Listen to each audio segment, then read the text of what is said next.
Kita sering banget ya denger cerita soal peradaban yang runtuh. Kayak Pulau Paskah, terus bangsa Norse di Greenland, Maya klasik gitu. Seringnya kan gara-gara masalah lingkungan. Iya, gagal mengelola sumber daya alamnya gitu ya. Betul. Tapi pernah kepikiran nggak sih, gimana dengan yang berhasil? Ada nggak sih cerita suksesnya?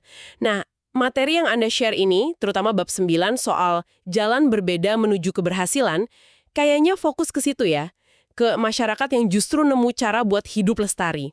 Iya, bener banget. Pertanyaan kuncinya kan jadi gini, kenapa sih dalam kondisi yang mungkin mirip-mirip, ada masyarakat yang sukses jaga lingkungan, tapi ada juga yang gagal total? Apa gitu rahasianya? Nah, itu dia. Sumber ini nunjukin ada dua pola utama, dua jalur yang beda banget, tapi sama-sama bisa bikin berhasil gitu loh, dalam mengelola sumber daya jangka panjang. Jadi emang nggak ada satu resep ajaib gitu. Menarik. Jadi misi kita di perlahan kali ini ya, buat ngebongkar dua pendekatan yang kontras ini. Strategi dari bawah ke atas atau bottom up yang istilahnya tumbuh dari komunitasnya langsung. Dari akarnya gitu ya. Iya, sama strategi dari atas ke bawah atau top down yang biasanya digerakin sama ya penguasa atau pemerintah pusat. Kita bakal lihat contoh nyatanya nih. Yang bottom up ada masyarakat dataran tinggi Nugini sama pulau kecil Tikopia. Nugini dan Tikopia, oke? Terus yang top down, ini contoh klasik banget, Jepang di zaman Tokugawa. Siap nih kita bedah bareng, gimana mereka bisa sukses? Siap-siap, mari kita lihat. Oke, kita mulai dari yang bottom up dulu ya. Coba deh Anda bayangin, ada satu komunitas kecil, hidupnya tuh bergantung banget sama tanah atau hutan di sekitar mereka. Ketergantungannya tinggi ya. Banget. Jadi nasib mereka tuh kayak saling terkait gitu, sama sumber daya yang sama juga. Nah, kondisi kayak gini nih, yang katanya sering banget melahirkan pengelolaan lingkungan yang efektif. Munculnya ya dari kesadaran bareng-bareng dari bawah. Iya, intinya pendekatan bottom up itu ya, gitu. Solusi, aturan main soal lingkungan itu munculnya dari dalam komunitas itu sendiri. Bukan instruksi dari pusat yang jauh di sana. Bukan didikte gitu ya. Bukan. Pendorongnya itu ya pengetahuan lokal mereka yang udah turun-temurun, terus kepentingan bersamanya jelas banget kelihatan, sama konsekuensinya juga, mau baik atau buruk, langsung dirasain semua orang di situ. Ada semacam, apa ya, tekanan sosial sama pemahaman bersama yang kuat gitu. Oke. Contoh pertama nih, dataran tinggi Nugini. Kalau dilihat sekilas kan lingkungannya kayaknya susah ya. Kelihatannya gitu. Tapi ternyata di sana itu udah ada pertanian intensif selama, 7.000 tahun. Lama banget. Emang sih ada pembukaan hutan, tapi bukannya bikin runtuh, mereka malah nemu cara cerdas buat ngelolanya. Salah satunya pakai pohon, kasuarina itu kan? Betul, kasuarina. Dan bukti arkeologi sama paleobotani studi tumbuhan purba itu nguatin cerita ini banget. Jadi dari analisis sampel tanah purba, dilihat serbuk sarinya, sisa arang, lapisan endapan. Itu kelihatan kalau pembukaan hutan buat ladang udah mulai sekitar 7.000 tahun lalu. Wow, 7.000 tahun. Iya, dan makin intensif sampai kira-kira 1.200 tahun yang lalu. Nah, yang menarik, sekitar 1.200 tahun lalu itu, bukti serbuk sari pohon kasuarina dalam jumlah banyak muncul hampir barengan di lembah-lembah yang lokasinya jauh-jauhan, kayak lembah Baliem sama Wahji. Oh, jadi nggak cuma di satu tempat. Nggak, ini nunjukin kalau ini bukan kebetulan. Ini kayak adopsi solusi yang menyebar luas antar komunitas, secara independen mungkin ya, sebagai respon adaptif gitu terhadap tekanan ke sumber daya hutan. Dan solusi Casuarina ini emang cerdas banget ya. Pohon ini kan bisa ngikat nitrogen dari udara, jadi nyuburin tanah secara alami. Iya, pupuk alami. Terus tumbuhnya cepet, jadi bisa buat kayu bakar, bahan bangunan yang berkelanjutan. Ini bikin populasi yang lumayan padat bisa tetap tinggal dan bertani di situ terus, tanpa harus babat hutan baru terus-terusan. Betul. Ini benar-benar inti bottom up ya, inovasi lokal. Mungkin awalnya nggak sengaja nemunya, terus disempurnain, diadopsi luas karena emang efektif. Semuanya tanpa perintah dari atas. Dan sejarah mereka juga nunjukin mereka tuh tangguh banget adaptasinya. Bisa lewatin zaman megafauna punah, perubahan iklim drastis setelah zaman es, sampai datangnya tanaman baru kayak ubi jala. Kemampuan adaptasi mereka di masa lalu emang, luar biasa sih. Tapi materi ini juga sebenarnya nyinggung pertanyaan penting buat sekarang ya. Gimana tuh? Apakah mekanisme adaptasi bottom up yang dulu berhasil, itu masih cukup kuat buat ngadepin tantangan zaman sekarang? Tekanan populasi saat ini kan jauh lebih gede dari dulu, Ya, sebagian karena intervensi modern kayak layanan kesehatan. Oh iya, bener juga. Ditambah lagi, metode kontrol populasi tradisional yang mungkin dulu ada, kayak infanticide yang disinggung di konteks lain di buku ini, sekarang kan secara etika dan sosial udah nggak bisa diterima. Pertanyaannya, mampu nggak sih inovasi dari bawah ini ngejar laju perubahan zaman sekarang? Itu pertanyaan terbuka sih. Pertanyaan yang penting banget dan bikin mikir ya. Oke, sekarang kita geser ke contoh bottom up yang kedua. Tikopia, ini pulau Polinesia yang kecil banget dan terpencil. Kecil banget ya katanya. Banget! Katanya bisa jalan kaki keliling pantai cuma dalam beberapa jam aja. Nah, sekarang ini, Tikopia tuh dikenal sebagai contoh sukses sistem agroforestry, kayak hutan kebun gitu, yang berlapis-lapis, produktif banget, dan lestari. Tapi mirip kayak Nugini tadi, perjalanannya ke arah situ tuh nggak mulus awalnya. Tepat. Penelitian arkeologi oleh Patrick Kirch sama Douglas Yen, seperti yang dijelasin di materi Anda, itu nemuin jejak kerusakan lingkungan yang lumayan parah loh setelah manusia pertama datang sekitar 900 SM. Oh, jadi awalnya malah merusak ya? Iya, ada bukti pembakaran hutan skala besar. Akibatnya fatal, beberapa jenis burung lokal punah. Sumbernya nyebut paling nggak 5 jenis burung lenyap di 1000 tahun pertama. Kelelawar buah juga habis. Waduh. Nggak cuma di darat. Analisis tumpukan sampah purba nunjukin jumlah tulang ikan sama cangkang kerang turun drastis. Bahkan ukuran rata-rata kerang yang dipanen jadi makin kecil. Itu tanda klasik kalau eksploitasinya berlebihan. Mereka sempat di jalur yang salah banget. Tapi transformasinya setelah itu, wah, luar biasa ya. Mereka ganti haluan total ke sistem pertanian yang super intensif. Ngubah seluruh pulau jadi kayak kebun buah-buahan berlapis yang rumit banget. Tapi kuncinya bukan cuma teknik tanamnya kan? Bukan cuma itu. Mereka juga nerapin kontrol populasi yang ketat banget. Dan terus terang, agak keras ya kalau pakai standar kita sekarang. Materinya nyebutin ada kombinasi macam-macam, mulai dari nggak nikah, silibat, kontrasepsi, aborsi, sampai infanticide.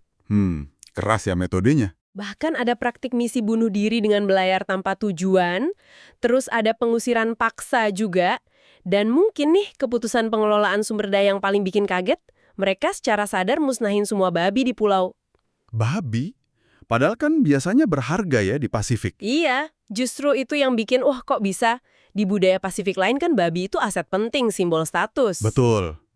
Tapi di Tikopia yang sekecil dan serapuh itu, mereka kayaknya sadar kalau dampak negatif babi, ngerusak kebun, makan sumber daya yang terbatas, itu lebih gede daripada manfaatnya. Jadi mereka ngitung untung ruginya ya? Iya, ini nunjukin kapasitas ngambil keputusan bareng-bareng yang luar biasa sulit demi keberlangsungan jangka panjang. Faktor sukses bottom up di Tikopia ini emang dekat banget hubungannya sama ukuran pulau yang kecil. Karena semua saling kenal gitu ya? Betul. Semua orang kenal satu sama lain. Dampak tindakan satu orang langsung kerasa sama yang lain. Ada kesadaran kolektif soal keterbatasan dan nasib bersama. Meskipun lahan ada yang punya keluarga, tapi sumber daya penting kayak terumbu karang itu dianggap punya bersama. Oh, ada kepemilikan komunal juga? Iya. Terus, kerentanan bareng-bareng terhadap bencana kayak topan, itu juga nguatin solidaritas mereka. Ada antropolog namanya Raymond Firth. Dia sampai namain bukunya We the Tikopia. Kami orang Tikopia. Saking seringnya dengar ungkapan itu. Ini nunjukin identitas kolektif yang kuat banget. Oke, jadi dari cerita Tikopia dan Nugini ini, kayaknya ada benang merahnya ya. Kalau skalanya kecil, kondisinya pas, komunitas itu bisa efektif banget ngatur diri sendiri buat jadi lestari. Seringnya lewat proses adaptasi, inovasi yang panjang, bahkan keputusan yang sulit banget. Betul, prosesnya organik dari bawah. Nah, sekarang kita lihat sisi sebaliknya, pendekatan top-down. Di sini kendali dan inisiatif datangnya dari atas, dari penguasa atau kaum elit. Contoh utamanya di materi Anda kan Jepang, pas zaman Keshogunan Tokugawa. Itu sekitar tahun 1603 sampai 1867.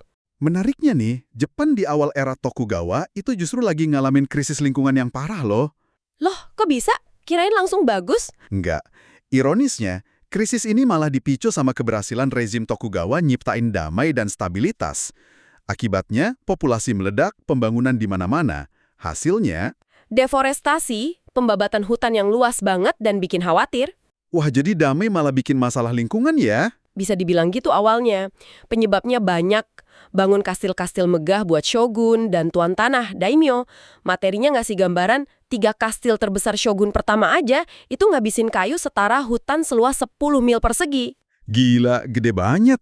Terus, kota-kota baru tumbuh cepat-cepat.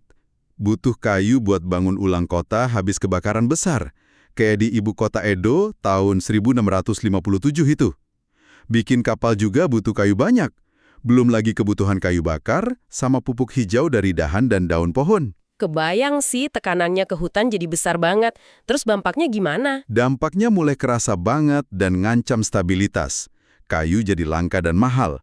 Erosi tanah naik drastis, bikin banjir makin sering dan parah di hilir. Bahkan, disebut ada kelaparan lokal gara-gara gagal panen akibat kerusakan lingkungan ini. Wah, polanya mirip sama peradaban yang akhirnya runtuh dong ya. Mirip banget. Jepang waktu itu benar-benar di persimpangan jalan. Bisa jadi gagal juga. Terus gimana mereka bisa balik arah? Disinilah top-down berperan ya. Nah, di sini pendekatan top-down ala Tokugawa nunjukin kekuatannya. Respon shogunan terhadap krisis ini tuh sistematis banget, terpusat, dan yang penting, efektif. Mulanya sekitar pertengahan abad ke-17, kira-kira tahun 1666, pemerintah pusat ngeluarin serangkaian kebijakan kehutanan yang komprehensif. Apa aja tuh kebijakannya? Kedengerannya serius banget. Serius. Pertama, ada pergeseran cara pandang yang mendasar. Dari yang tadinya cuma eksploitasi habis-habisan, jadi ke arah konservasi dan pengelolaan hutan berkelanjutan. Ini bukan cuma omongan, tapi kebijakan nyata. Oke, perubahan mindset dulu ya. Betul. Kedua, diterapin aturan yang ketat dan diawasin. Mau nebang pohon harus ada izin, jenis pohon tertentu dilindungi, area hutan yang kritis ditutup buat pemulihan, terus ada inventarisasi sumber daya hutan secara detail di seluruh negeri. Wow, detail banget ya ngaturnya. Ya. Ketiga, mereka investasi di pengembangan ilmu pengelolaan hutan, silvikultur tadi. Jadi, muncul pengetahuan praktis soal cara nanam bibit, ngerawat pohon muda, ngelola hutan biar hasilnya optimal, tapi ekosistemnya nggak rusak. Pengetahuan ini disebarin luas. Jadi ada aspek ilmiahnya juga. Ada. Keempat, ada dorongan buat inovasi dan cari pengganti. Tungku kayu dibikin lebih hemat energi, penggunaan batu bara sebagai alternatif mulai digalakkan, jenis pupuk diganti dari yang basisnya kayu atau ikan sarden yang juga nekan sumber daya, ke pupuk dari sumber laut lain. Bahkan, jumlah hewan ternak pekerja dikurangin biar nggak terlalu banyak makan rumput atau pakan, diganti lebih banyak pakai tenaga manusia. Sampai ke ternak juga diatur ya. Terus ada lagi? Kelima, ada indikasi upaya pengendalian populasi juga, meskipun detailnya nggak jadi fokus utama di bab ini. Tapi, intinya, kebijakannya menyeluruh banget. Nah, pertanyaannya kan, kenapa pendekatan top-down ini bisa sukses banget di Jepang Tokugawa? Padahal di tempat lain, seringnya intervensi dari atas tuh gagal atau malah bikin runyam. Iya, itu pertanyaan bagus. Materi ini nyebutin beberapa faktor kunci yang bikin ini berhasil di Jepang. Apa aja tuh yang paling penting? Ada beberapa kondisi unik di Jepang waktu itu yang ngedukung banget. Pertama, dan ini penting banget, para shogun Tokugawa itu punya perspektif jangka panjang. Mereka mikirnya jauh ke depan ya? Betul. Mereka kan berhasil nyiptain damai dan stabilitas politik setelah lama perang saudara. Mereka yakin dinasti mereka bakal berkuasa lama. Jadi, investasi buat jaga alam itu dilihat sebagai investasi buat masa depan dinasti mereka sendiri. Beda banget kan sama, katakanlah, pemimpin yang fokusnya cuma buat menang pemilu berikutnya. Beda horizon waktunya ya? Jauh beda. Kedua, Jepang waktu itu relatif homogen, penduduknya nggak terlalu beragam secara etnis dan budaya, terus terisolasi dari dunia luar. Ini bikin konflik internal rebutan sumber daya jadi minim, dan numbuhin kesadaran kalau mereka ya harus bergantung sama sumber daya di dalam negeri aja, nggak ada luar negeri yang bisa dieksploitasi. Mau nggak mau harus ngelola yang ada ya? Ya. Ketiga, karena damai di dalam negeri, nggak ada lagi tuh persaingan antar daimyo yang rusak hutan buat kepentingan militer atau ekonomi jangka pendek. Keempat, kayaknya ada semacam kesepakatan sosial gitu yang tumbuh, bahwa masa depan ya harus dihadapi dengan sumber daya yang ada sekarang. Jadi ada etos konservasi yang muncul. Kesadaran kolektif juga berarti ya, meskipun dari atas. Bisa jadi. Dan kelima, tingkat melek huruf yang lumayan tinggi itu bantu ngebarin pengetahuan teknis soal pengelolaan hutan tadi. Ini nunjukin satu poin penting ya, soal peran elit di keberhasilan top-down. Pendekatan ini bisa efektif banget kalau kepentingan elit itu sejalan sama kepentingan jangka panjang masyarakat dan lingkungan. Nah, itu dia kuncinya. Atau paling nggak kalau elitnya itu nggak bisa ngisolasi diri sepenuhnya dari dampak buruk kerusakan lingkungan. Mereka harus ikut ngerasain juga akibatnya. Bener banget.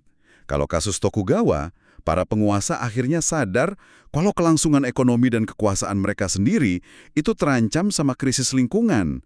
Jadi kepentingan mereka jadi sejalan sama kebutuhan konservasi. Jadi ada insentifnya buat mereka juga ya? Ada. Beda sama situasi di mana elit bisa hidup enak di gelembung mereka sendiri, nggak peduli lingkungan di luar rusak. Materi Anda juga nyinggung, nanti di bab lain katanya, soal elit Belanda yang hidup di bawah permukaan laut. Mereka kan secara otomatis punya kepentingan kuat banget buat ngelola air dengan benar. Soalnya kalau salah ya mereka tenggelam duluan. Masuk akal, masuk akal.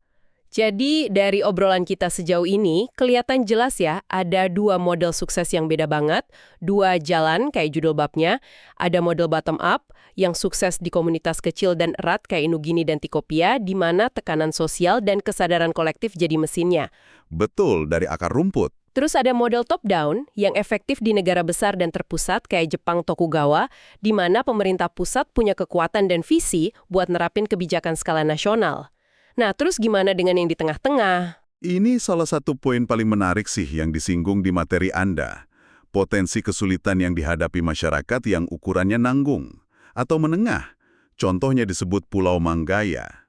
Oh, ada contohnya juga ya. Kenapa mereka susah? Masyarakat kayak gini mungkin udah terlalu besar buat punya ikatan sosial sekuat Tikopia. Jadi mekanisme bottom-up murni jadi kurang efektif. Tapi di sisi lain, mereka mungkin belum punya struktur kekuasaan terpusat yang cukup kuat dan stabil buat nerapin kontrol top-down kayak Jepang. Jadi serba salah gitu ya posisinya. Bisa jadi, fragmentasi politik, persaingan antar kepala suku atau kelompok malah bisa bikin masalah lingkungan makin parah. Misalnya, sengaja ngerusak sumber daya punya lawan. Ini bikin kita mikir soal kondisi banyak negara di dunia sekarang yang mungkin ada di zona tengah ini. Nggak cukup kecil buat otomatis solid, tapi juga nggak punya kapasitas pemerintah top-down yang benar-benar efektif di seluruh wilayahnya. Refleksi yang menarik banget untuk kondisi sekarang ya. Jadi apa nih pelajaran utama yang bisa kita tarik dari dua jalur sukses ini?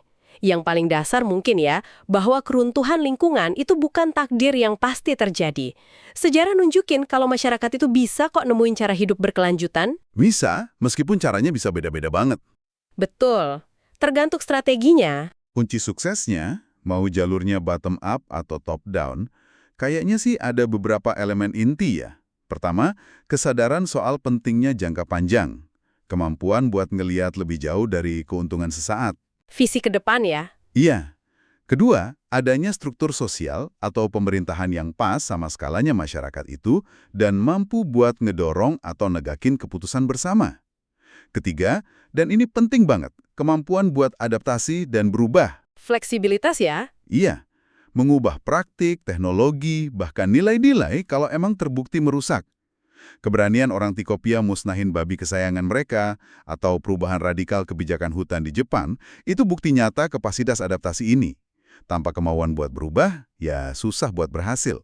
Oke. Sebagai penutup nih, mungkin ada pemikiran buat Anda semua yang dengerin. Dunia kita sekarang kan kompleks banget ya. Kita terhubung secara global, skalanya jauh banget di atas Tikopia atau bahkan Jepang Tokugawa.